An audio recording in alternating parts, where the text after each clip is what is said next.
what if you could get all the key lessons from a university entrepreneurship course, but, without all the homework and tuition? Well, that's exactly what we're going to do today. We are taking a real syllabus and breaking it down into a practical, 5-stage roadmap for building a business from the ground up. Every great company, every single game-changing idea starts with this simple question. It's that little spark, right? That desire to create something that's truly yours. This is the question that fuels the entire startup journey. All right, so here's the game plan we're going to follow.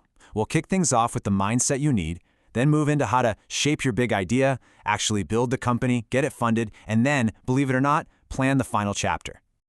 Okay, our first stop is all about you. Because here's the thing. Before you can even think about building a business, you have to get your head right. You have to understand the mindset that makes everything else possible. And just so you know where all this great info is coming from, it's all pulled directly from this Entrepreneurship and Startups course syllabus. We're basically giving you the cheat codes, all the core lessons, no term paper required. So, what does it really mean to be an entrepreneur? It's so much more than just having a cool idea. The syllabus nails it with 3 key actions. You have to organize, you have to operate, and, this is the big one, you have to take on real financial risk. It's all about turning that vision into reality. Think of these as like the essential DNA of an entrepreneur. And you can't just have 1 or 2. You need the vision to see what others don't, the motivation to keep going when it gets tough, the guts to take risks, the creativity to innovate, and of course the leadership to pull it all together. Now this is a really important distinction the syllabus makes. An entrepreneur is like an architect, designing and building something from absolutely nothing. A manager, on the other hand, is like a building superintendent. They keep things running smoothly. Both are vital, but they are playing 2 totally different games. So, you've got the mindset down. Awesome. Now what? Well, you need a plan. This next phase is all about taking that little spark of an idea and turning it into a rock-solid blueprint for your business.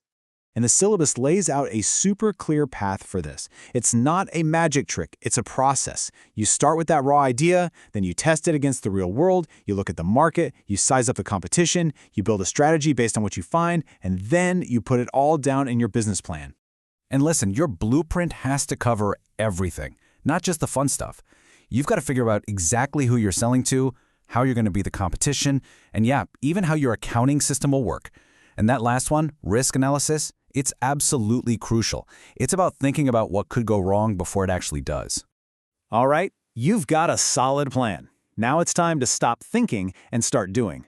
This section is all about the real nuts and bolts, the nitty-gritty of actually building a company that works. According to the syllabus, your whole operation stands on 3 main pillars. First, your structure, how the pieces of the company fit together. Second, your people, how you find and manage them. And third, your money, how you keep track of it. Seriously, if any one of these is wobbly, even the best idea can come crashing down. Okay, so you've designed your machine, but it's not going anywhere without 2 critical things: fuel and a shield. That's what this is all about, getting the money to make it go and protecting your idea so no one else can steal it. Let's be real for a second. An idea without any funding is, well, it's just a dream. The syllabus makes it crystal clear that understanding finance isn't optional for a founder. You need that capital to build, to market, and to grow. And getting that cash is basically a 2-part skill. First, you have to know all your options, from using your own savings to getting venture capital. Then, you have to absolutely nail the investor pitch. You have to communicate your vision with so much clarity and passion that they can't say no. Now, let's talk about that shield. In today's world, a great idea is incredibly valuable, which means you gotta protect it. This is all about building a legal moat around your business to keep your unique advantage safe. So, in your legal toolbox, you've basically got 2 main weapons: patents and licenses. A patent literally stops others from making or selling your invention. A license is where you give someone else permission to use your idea, usually for a fee.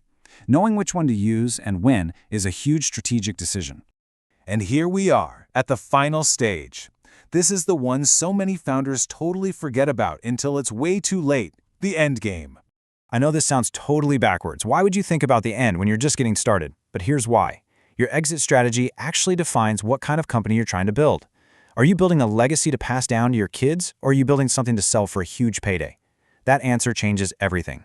So the syllabus lays out a few different paths. Succession planning is all about passing the torch.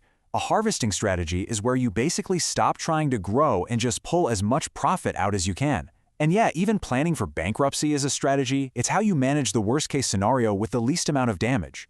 So there you have it, an entire university course in entrepreneurship, broken down into one 5-stage roadmap.